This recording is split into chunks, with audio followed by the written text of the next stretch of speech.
Herkese merhabalar. Nefis bir patlıcan yemeği tarifi paylaşmak istiyorum.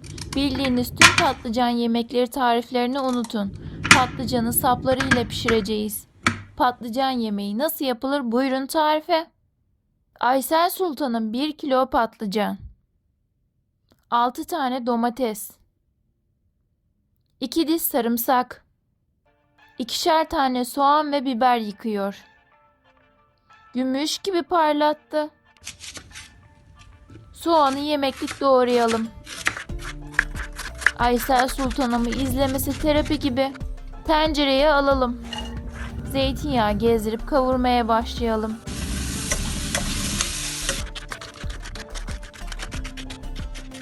Soğan pembeleşince biberi ekleyelim.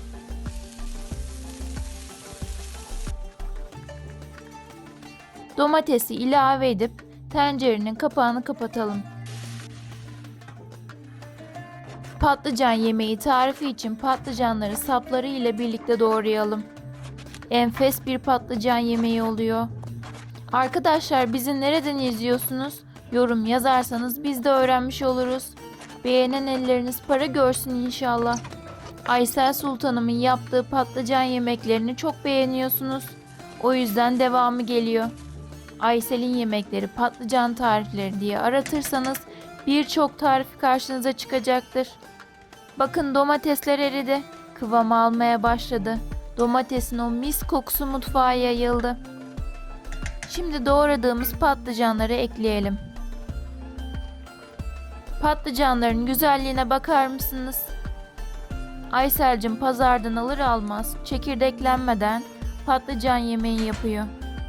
1 tatlı kaşığı tuz. Malzeme miktarlarını evdeki kişi sayısına göre kendiniz ayarlayabilirsiniz. Patlıcan yemeğinin olmazsa olmazı, lezzetine lezzet katacak sarımsağı ekliyoruz. Kısık ateşte pişirmeye devam edelim. Kanalımıza abone olmayı unutmayın. Bir de bildirim zilini açarsanız en yeni tariflerden ilk önce siz haberdar olursunuz. Hafif yaz yemeklerinden en sevdiğim, yanına pilav ve ayran harika oluyor. Lokantacıların sır gibi sakladığı patlıcan yemeğine değişmem. Anacığımın ellerine sağlık. Beğenen elleriniz para görsün inşallah. Destek olmak için yorum yapar mısınız? Şimdiden teşekkür ederiz. Antep usulü patlıcan kebabı. Kıymalı ve tavuklu ayrı ayrı tarifleri var.